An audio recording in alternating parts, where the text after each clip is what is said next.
নন মুসলিমদেরও entry দেওয়া হয়েছে। দেখুন, আমরা ভারতবর্ষে একটা সেকুলার দেশে বসবাস করি। সেখানে যে ধার্মিক ইনস্টিটিউশনসগুলো আছে, যে প্রপার্টিগুলো আমরা বলছি, সেই প্রপার্টিতে সব পার্টিরই কিন্তু জায়গা থাকতে পারে। তো সেই বিষয়টা যখন আপনি বিচার করবেন, all religion sentiments, all religion protocols should be kept in mind. তো সেখানে আমার মনে হয় না কোনো সমস্যা আছে। আর বিষয়টা যেটা আমরা এখন অনেকের জায়গায় অনেক আলোচনা দেখছি, ওয়াকাফ নিয়ে বিভিন্ন বক্তব্য শুনতে পাচ্ছি, আমি সবাইকে অনুরোধ করবো যে যারাই বক্তব্য দিচ্ছেন আইনটা একবার নিজেরা পড়ুন। কারণ কোথায় কোথায় ভায়োলেশন হতেই পারে, আমার মনে হচ্ছে এই জায়গাটা ভায়োলেশন আছে। কেন, আমরা জানি সুপ্রিম কোর্টে এসএলপি ফাইল হয়েছে, সেখানে কিছু কিছু প্রভিশনসকে বলা হয়েছে সেগুলো আনকনস্টিটিউশনাল। সেটা সুপ্রিম কোর্টের বিচার্য বিষয়, এই বিষয়ে আমার কিছু বলা নেই।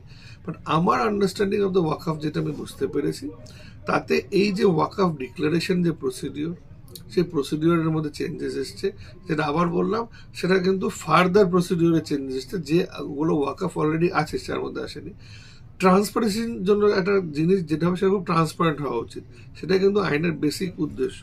সেইটা যদি আমরা দেখি, তাহলে কিন্তু ওয়াকাফকে বলা হয়েছে, এই যে বিল অ্যাক্ট হয়ে গেছে, সেই অ্যাক্টের মোটামুটি একটা টাইম ফ্রেম বেঁধে দেওয়া হয়েছে।